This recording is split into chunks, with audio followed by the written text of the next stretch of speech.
Yeah.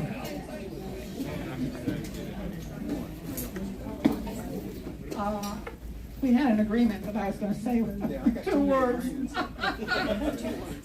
For those of you who've been around for a while, in your prayers you might want to include the Kapler family since Jack died. The 15th it says in my thing. I thought it was this week. But anyway, up in Tallahassee, he was only 55. If you remember, he was on the city council. He was the youngest guy ever on our city council. So if you keep their family in prayer. Thank you, Joe. All right, we have a whole lot to praise the Lord for today and a whole lot to pray to Him about. So I'm going to ask for forbearance and patience, and I'm going to go a little bit long here. If you bow your heads in prayer. Father God, what a grand and glorious day this is to see an atrocity, Lord, overturned. Not just Roe, but Casey. Lord, 49 years. 63 million babies aborted, slaughtered in their mother's womb.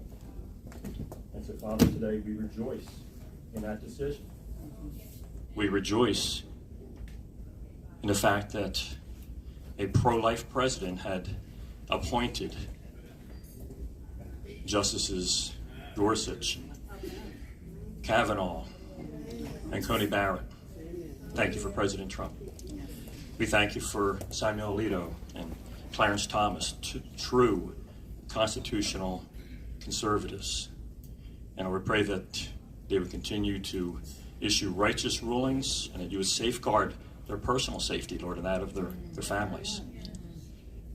Father God, there's also some other issues before the court. I think of the religious liberty case, I believe it's in Washington State, regarding the football coach that prayed at the 50-yard line. Lord, I pray that as you have now protected the lives of these babies, that you would also protect our right, our constitutional, our First Amendment right to pray in public without fear of retribution.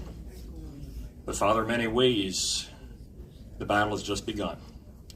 As this ruling throws abortion back to the states, Father, I'm reminded that back in the 1850s, we had free states, we had slave states, and finally we got to the point where we said this is such a reprehensible evil that we can't tolerate it in a single state. And so, Father, I pray for the day when abortion will be outlawed throughout the United States, not just on a state-by-state basis, Lord, but there would be a constitutional amendment to protect and preserve the lives of precious unborn children. I ask your blessing on this forum, on the candidates, our lunch, and the hands that prepared it.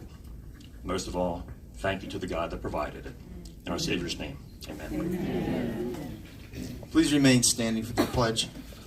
I pledge allegiance to the flag of the United States of America and to the republic for which it stands, one nation, under God, indivisible, with liberty and justice for all. Born and unborn. Born and unborn. Anthem, Miss Lamar. Angie's not here, is he? Angela? No. Okay, I will try to fill Andy's shoes, but join me in the national anthem, please. Oh, say, can you see by the dawn's early light what so proudly we hailed at the twilight's last gleaming, whose broad stripes and bright stars through the perilous fight o'er the ramparts we watched were so gallantly streaming, and the rocket's red glare, the bombs bursting in air, gave proof through the night that our flag was still there. Oh, say does that star-spangled banner yet wave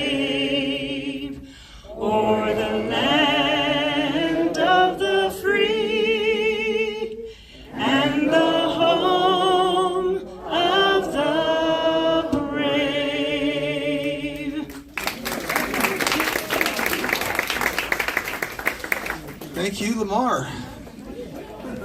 So how fitting and proper that this decision by Roe v. Wade would come down today, the date that we're meeting here at the Republicans for Life. I think God's looking down on us. We got our Joe coming up here. Joan, Miss Joan, come on up.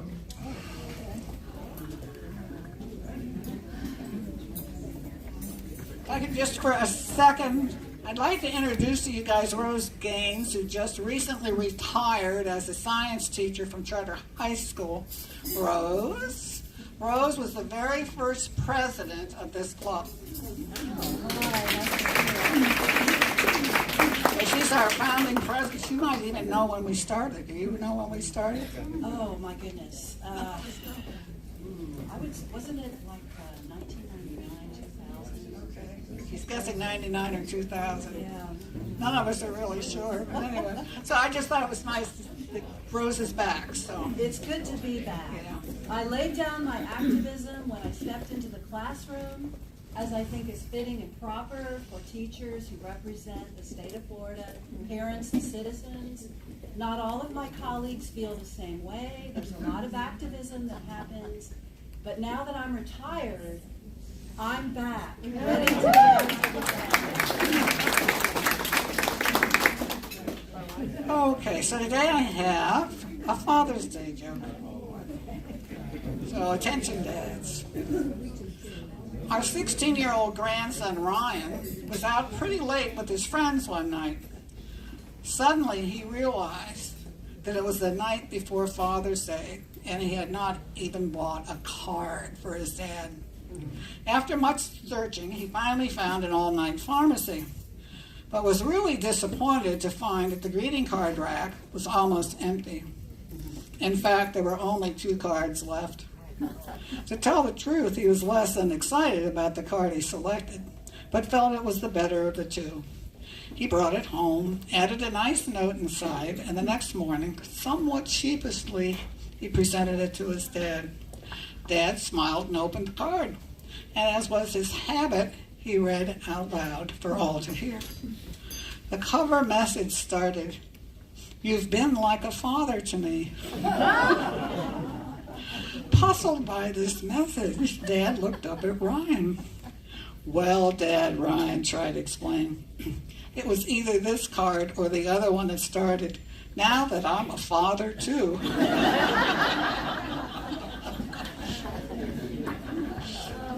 That's too funny.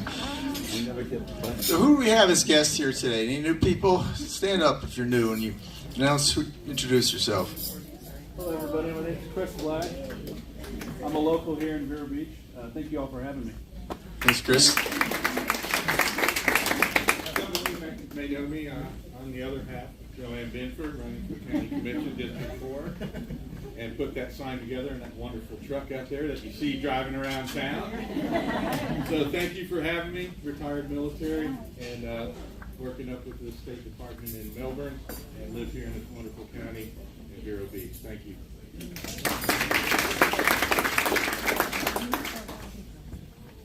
Is it me? Chuck. My name is Chuck Hiltz. I'm candidate Karen Hiltz's bodyguard. I don't be messing with anybody, but no, I'm here to help support her. Thank you. So we get some of the business taken care of before we get right to the main event here, the forum. Sorry, who am I missing? Stand up, please, whoever you are. There you go.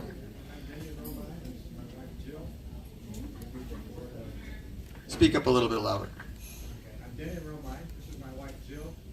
We moved to Sebastian in January. Escape, California. Yeah. Try and make sure this doesn't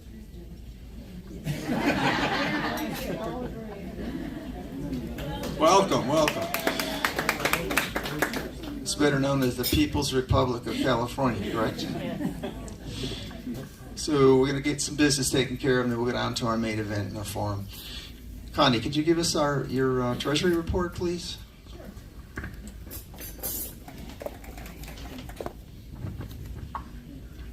Let's see if I can divide this out, because we're collecting money for the Star Parker event, and we have collected right at $10,000 for that event. We've paid the deposit, which was $5,000. We have $4,976.85 left for when she gets there, for hotel and other expenses that we're going to have to pay for the night of and while we're waiting for her to come. So that leaves us with $1,998.07 in our kitty. So, any questions? Call Connie. I'm not giving out my number. But other than that, I'll be happy to help.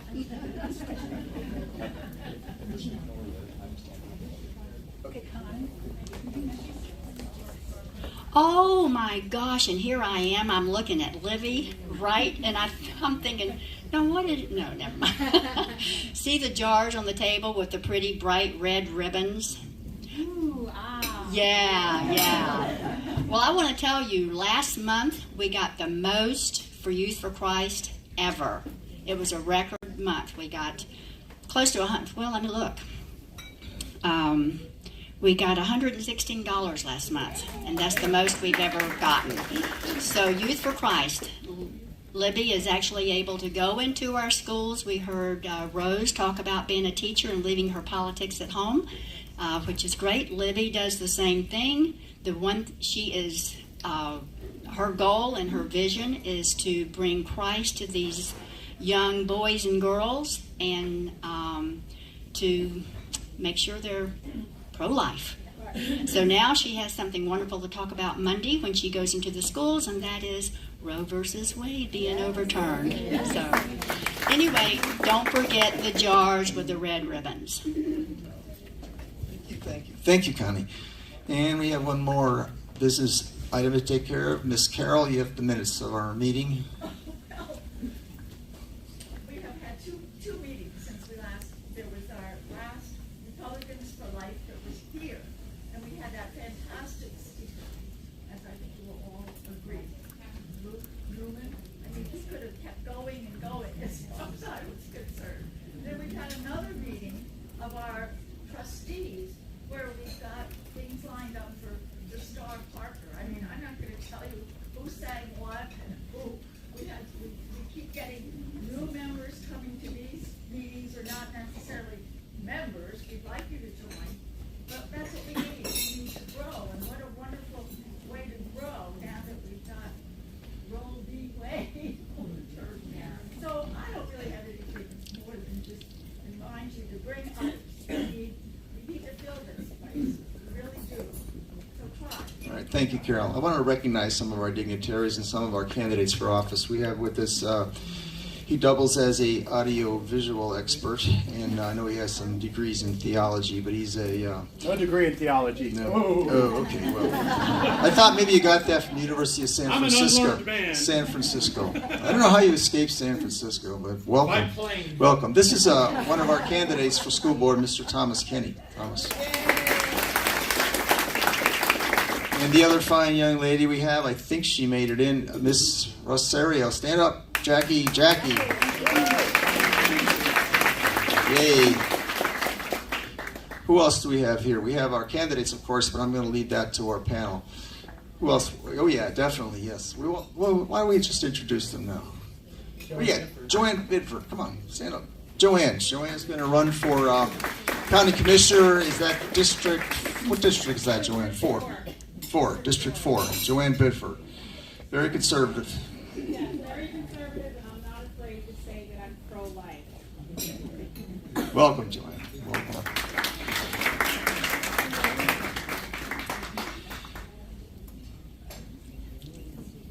Okay, so Dale, you and Lamar get started here on the forum so we can get that underway, and we'll have the meals distributed. You can introduce our candidates or have them wherever they are on your agenda.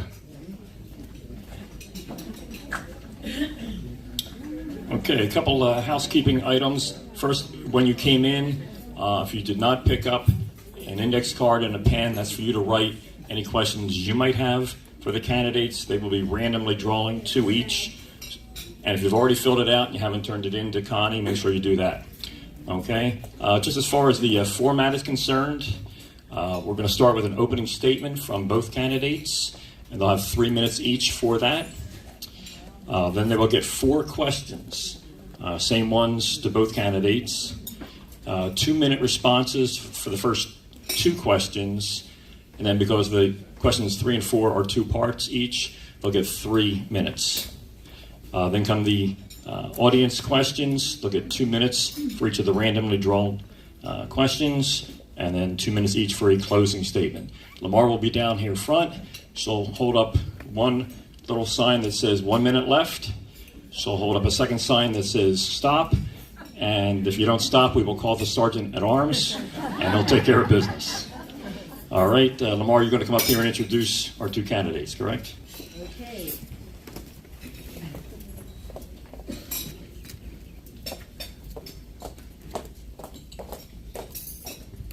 All right, thank you.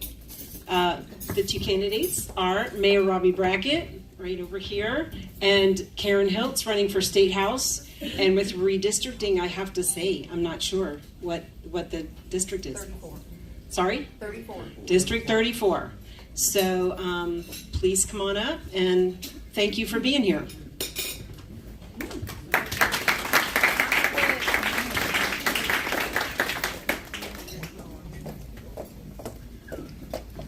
With the candidates' permission, I asked them if they wanted to be referred to as Dr. Hiltz and Mayor Brackett, and they said, we're Karen and Robbie, so I'm not being disrespectful.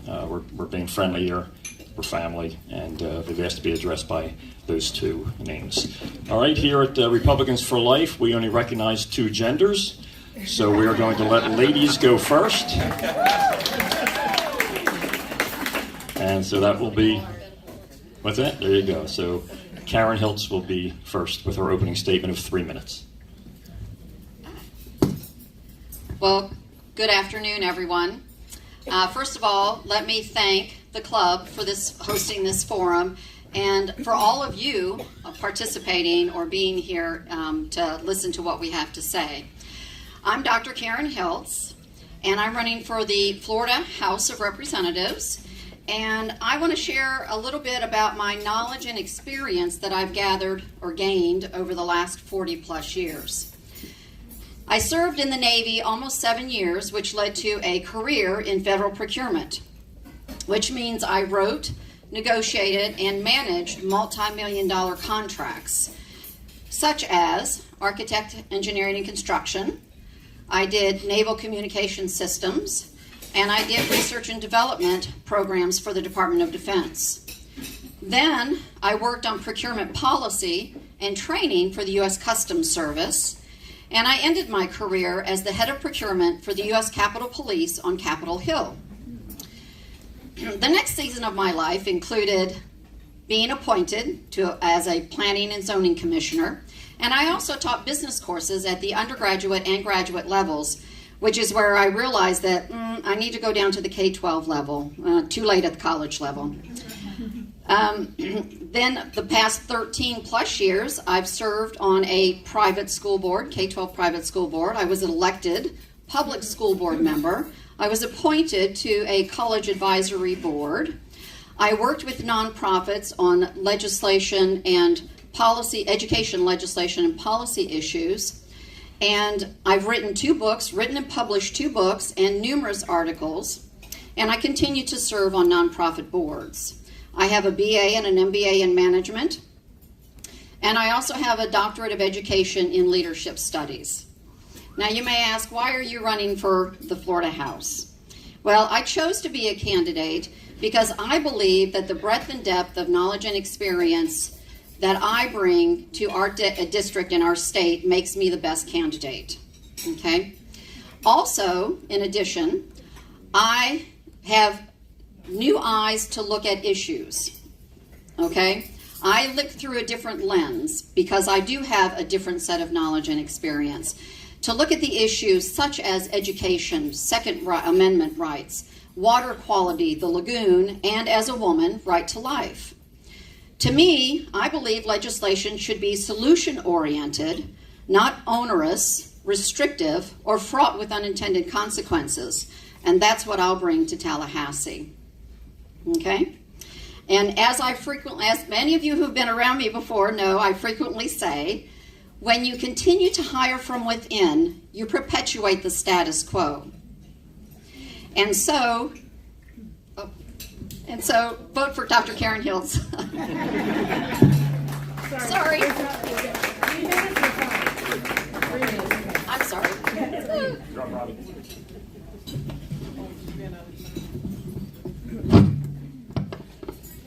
Good afternoon. Again, thank you for having me here today. I enjoy the opportunity to come to meet with folks and talk about the things we need to do and things we want to do here locally and in Tallahassee. So my background is such that I've been a business owner for over 35 years, statewide and national businesses. I know what it takes to sign the front of a paycheck. I have the experiences there and the knowledge there with groups like that. I've also been a part of this community for almost 60 years now. I grew up here, third generation. I've lived here, I've worked here. I've worked with other nonprofits and volunteered here many, many hours over the years. I know what this community likes and doesn't like. So we'll continue to focus on those goals when we go to Tallahassee. From some volunteer standpoint, I currently serve on the board of directors of Charter High School. I've been on there over 25 years. I've served on the board of Lipscomb University for 12 years. Termed off, and when I got done terming off with the board of Lipscomb University, decided what am I going to do? And I had somebody ask me to serve on the city council. So I took that route, and we've served on the city council now. In my second term as mayor for the city of Vero Beach here. And we'll continue to fight for the citizens here in Tallahassee when we go up there. I believe that my experience as a business owner, I've employed thousands of people. I believe my experience will give the upper hand in Tallahassee to get things done. I'm a problem solver. We want to go into and just look at the holes and fill them. Find out what's available there and serve. And that's our goal, to go to Tallahassee and serve. Thank you.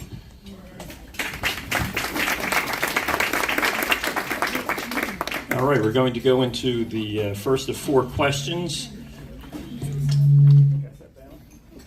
What I've just given the candidates for the first four questions, they'll just follow a format where they each answer each question. But if they have an additional point that maybe they forgot to make after the other candidate has finished their remarks, or maybe they think there was a misstatement, or maybe they just want to rebut something or clarify something, they can use two of those chips at any time for those four questions. These four questions were put together by Lamar and myself. I can assure you they have been secured in a mayonnaise jar under Funko Wagnall's front porch. And if you're my generation, you know what that refers to. But question number one, and Robbie, we're going to go with you first, since Karen gave the first opening statement. In your opinion, when does life begin, and under what circumstances, if any, should abortion be legal? You have 2 minutes. Okay, well, first of all, today is working my mic? Yes. Today's a great day with Roe versus Wade being overturned. I mean, I honestly never thought I would see it in my lifetime. But I'm very thrilled to see that happen today, and I think that's a day to celebrate, and so we will continue to do that. From a when life begins standpoint, I tend to follow the heartbeat rule, which varies anything from about 18 days to a couple weeks, 3 weeks. And so that's kind of the position I have right there, is the heartbeat rule. Same question, Karen. Well, from my perspective, based on my faith in the Lord, life begins at conception. As soon as that sperm and that egg join together, there is a life, because God ordained it. And that's what we should be looking at. With regards to, should there be an alternative or an opportunity for abortion? No, there should not be, because we have other alternatives. We have adoption. We need to focus on adoption and make sure that those parents or those couples that can't have children have the ability to raise a child, an unwanted child, and make that child a wanted child. We do not know. When we do an abortion, we do not know what we are destroying, what future scientist, what future great mind that we are, getting rid of out there and stuff. And so we need to give life at conception a chance to be all they can be as God ordained. Question number 2 is also a 2-question response.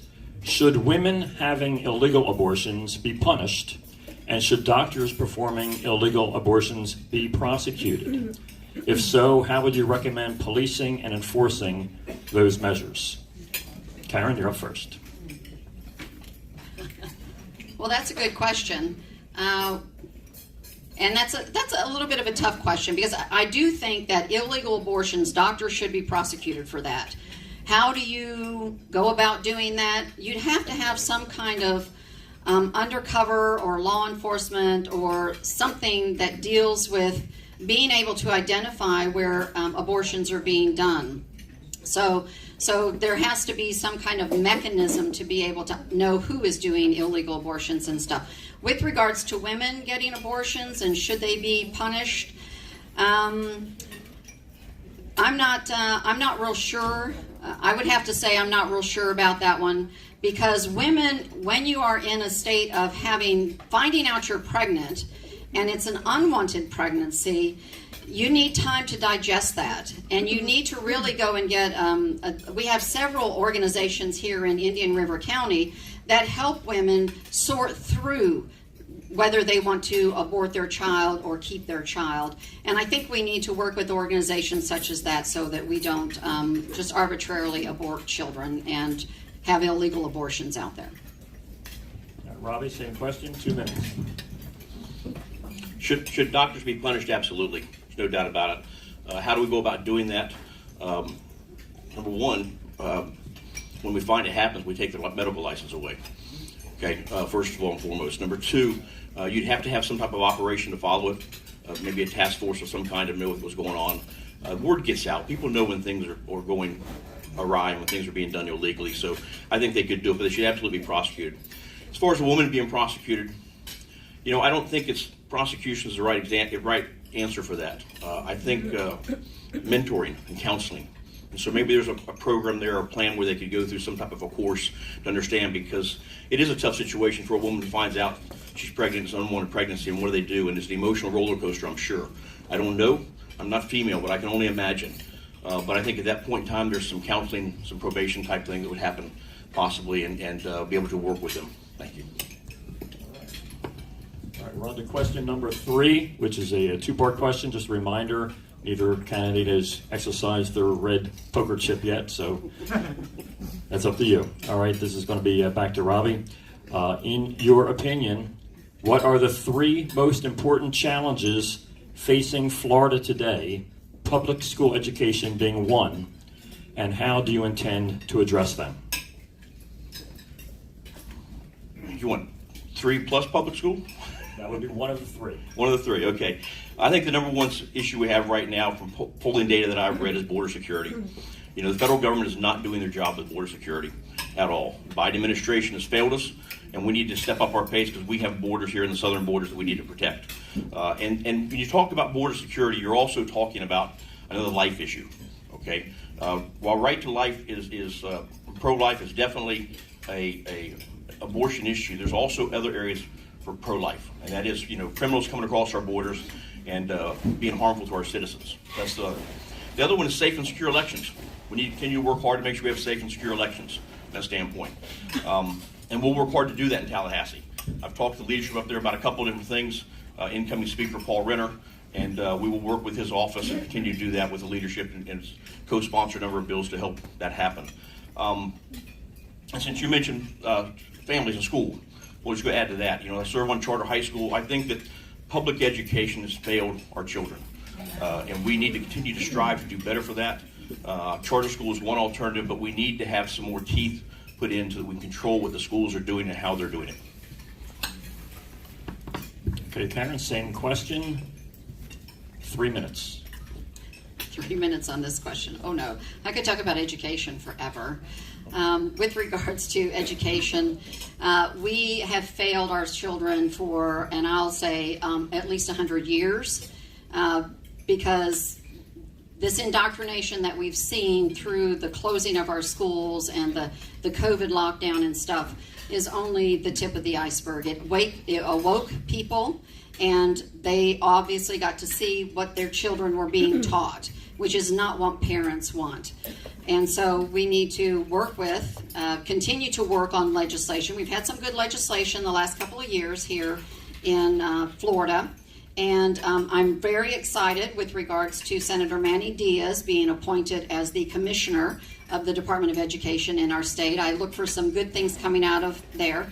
But one of the things we need to do is we do have statutes, and we need to enforce the statutes. There are some remedies. We have criminal statutes, and those are not being enforced with regards to our public school system. And so that's one issue. Another issue that came out of my thinking with regards to the COVID and the lockdowns and everything is agriculture. We need to be concerned about where our food sources come from.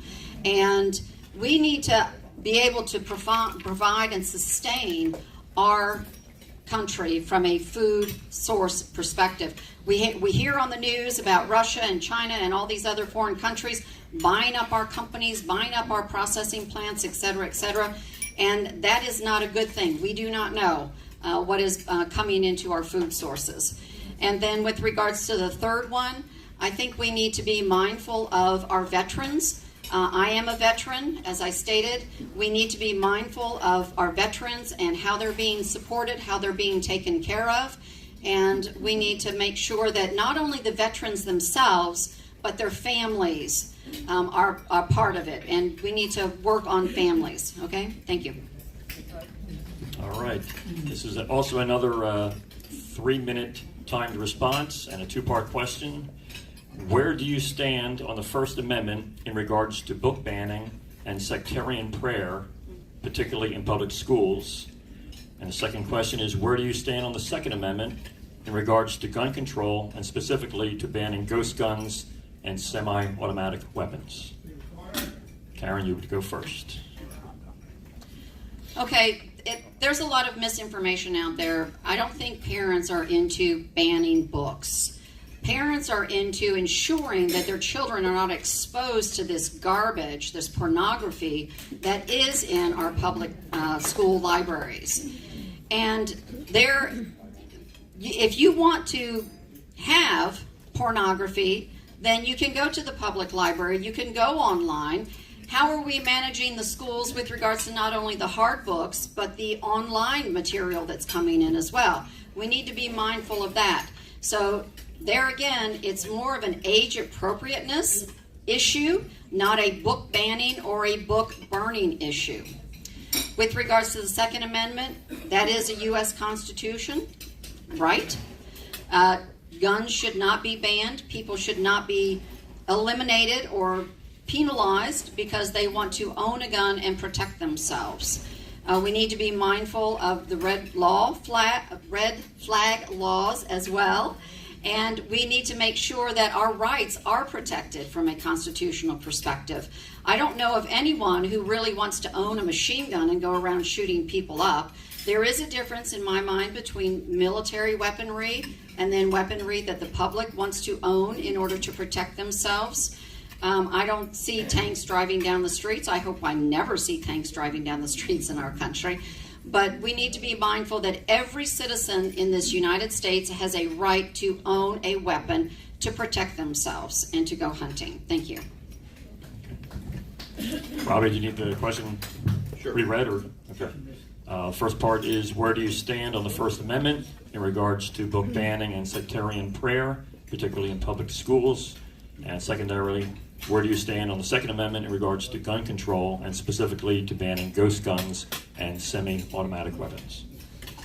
Okay, well, as far as the book ban goes, I think we need to look at, again, age-appropriate material. We need to follow the law, okay? Our school districts are failing us. They're not doing a good job monitoring what the kids are participating in and what they're doing over there, and these books show that entirely. Okay, a number of those books, probably all those books, I've not read them all, so I'm going to be very careful what I say there, but I know they should have banned a lot more, taking them out of the school. And again, it's not a ban, but it's removing them from the public schools, okay, and they need to do more of that. As far as prayer back in school, we need prayer back in school, okay? People talk about mass shootings and what happens, and let me tell you, this didn't happen when I grew up here. It didn't happen anywhere in the country. We would go duck hunting in the morning, and we actually had guns in the back of our truck and windows, and those guns didn't kill anybody. Those guns didn't hurt anybody. And so from that standpoint, I think we've lost a lot of things. We've lost a lot of integrity in our schools. We've lost prayer in school. We've lost about how we deal with kids, and we're trying to do more ideology and emotional type things, and we're running our kids ragged, and we're pointing them in different directions. We need to stop that. We need to take back the school board and get going there. From guns, I'm a pro-Second Amendment, very pro-Second Amendment. I don't believe we ought to ban any of the magazines, ghost guns, or anything else they have out there. I've been a big supporter of the Second Amendment for my whole life. I'm a hunter, outdoorsman, and yes, I have ARs, okay? I think I can safely say that I'm the only candidate in the state of Florida that actually holds a federal firearms license that's running for office. So you know where I stand on guns. I would not support any compromise on guns at all in Tallahassee. Karen's going to use one of her chips. One of my chips. I did forget to mention about prayer, and we need prayer back in our school. We need that foundational knowledge. Because if we don't have a foundation, what do we stand on? We stand on whichever way the wind blows. And so we do need prayer back in school. We need families.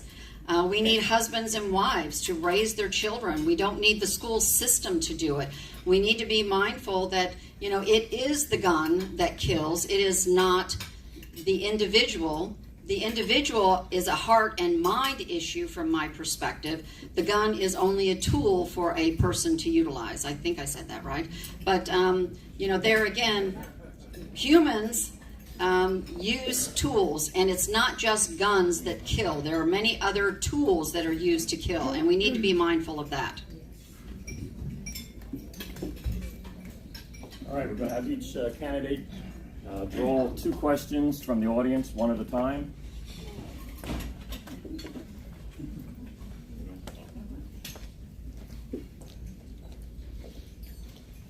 You'll have 2 minutes to respond to this question. In your opinion, is a tomato a fruit or a vegetable? No.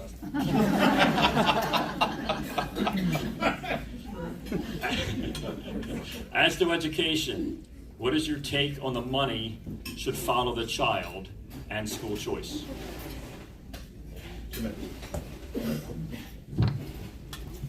That's very simple. I mean, I serve on a charter high school. I'm all for school choice, and yes, the money should follow the child. The school boards and the money that goes to them is not being managed properly, and so we need to follow that money. I can tell you at charter high school, okay, we have a board of business people out there. We have a surplus every year. We have no problem doing it correctly, managing the finances correctly, and running a school out there. And we're not talking about a school with 30, 40 students. We're talking about a school with over 700 kids, okay, and with about 40 international students. So it can be done, and it needs to be done. But yes, definitely the money should follow the child. And you can still use your chips if need be. You got one left, Robbie, that's it.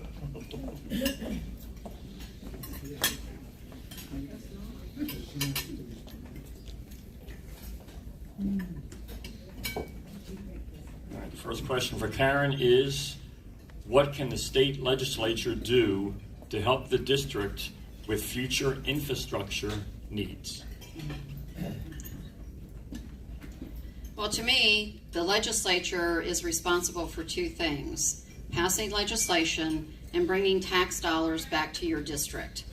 It is the local governments who are responsible for infrastructure, for the most part. There are some exceptions, obviously. Roads and bridges are an exception there. But what needs to be done is that the state legislature and the local governments need to work together. We need to get out of this stovepipe mentality that this is my territory and I need you to stay in your lane. No, we need to communicate, we need to cross those boundaries, and we need to work together, and we need to ensure that contractors are proposing solutions that are beneficial to the public. We're not going to get 100% okay on any project, but we need to be mindful that there are things that we can do that have a positive impact within our district and within our communities, and that's what we need to focus on.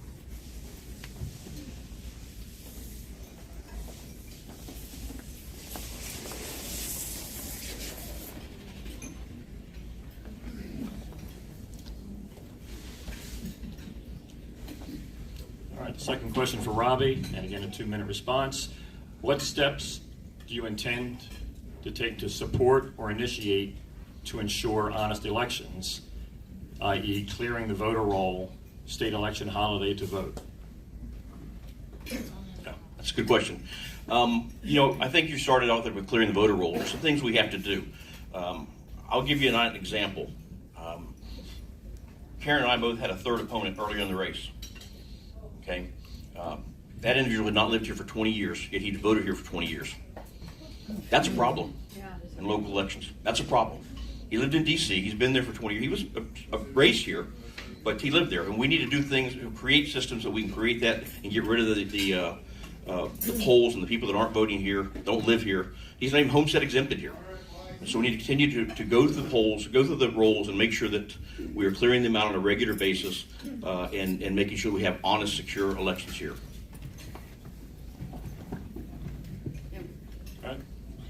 And one of the things that the legislature did do this year was election integrity, and they did, and I hope it's enacted and implemented at the local level, that supervisor of election offices are to clear the rolls on an annual basis, I believe is what I read. And so that would help with regards to cleaning up the voter rolls and ensuring that people, actual residents who live here. Now there is obviously an exception that I would support, which is the military. When the military is stationed overseas, then they can use their residence of their parents or where their family is stationed. A lot of times military don't get to take their family with them. So that would be an exception that I would have.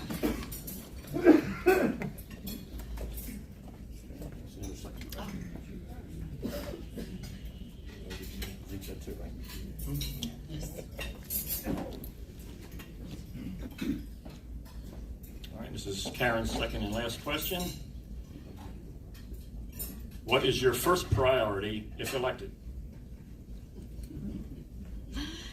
My first priority is to sponsor a bill for educational freedom for all. And what do I mean by that? I mean that the money follows the child. There is a well-known gentleman named Corey DeAngelis who often talks about funding students, not systems. And that's what we need to do, is we need to ensure that students are given an opportunity to be in an educational environment that best meets their needs. And an example I'll give that I frequently say is that if you have 3 children, one's autistic, one's gifted, and one's just an average kid like me, let that autistic child go to a school or an educational institution that supports their learning needs. The same way with the gifted. If you have a gifted child and they're interested in this STEM, science, technology, engineering, and math, then find a school that supports them in that environment. I may just want to go ahead and go to my zip code assigned school, which is how schools are assigned in the public system. And so we need to be mindful that all children are individuals. Just like all of us, we are all individuals. We have different interests, different talents, and different skills. And our education system needs to be modified away from this one-size-fits-all and head towards looking at the child and ensuring that they're in an appropriate environment for their needs. Thank you.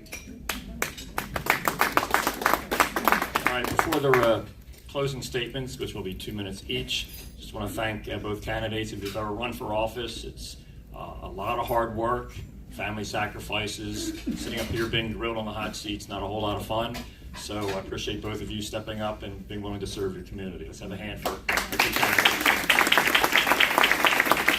All right, since Karen went first on the opening statement, Robbie, you'll go first on the closing.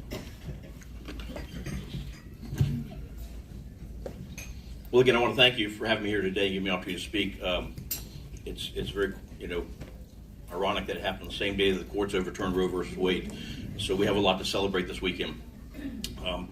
But no, I've been here, again, my whole life. Spent 35 years here working in businesses, employing thousands of people. I've given a lot back to this community, been a part of this community for years and years. And I think I'm fully prepared and the best qualified candidate to go to Tallahassee. from that standpoint. I understand I can hit the road running when I get there. I've been a part of politics. I understand utilities. I understand airports. I understand infrastructure and how it works with DOT and the governing bodies in Tallahassee. Met with them on a number of bases. I've also had many trips to Tallahassee in the last 2 months, 3 months.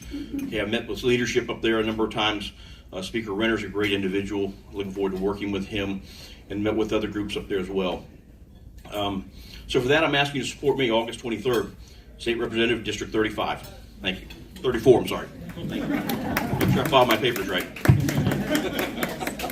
All right, Karen, 2 minutes.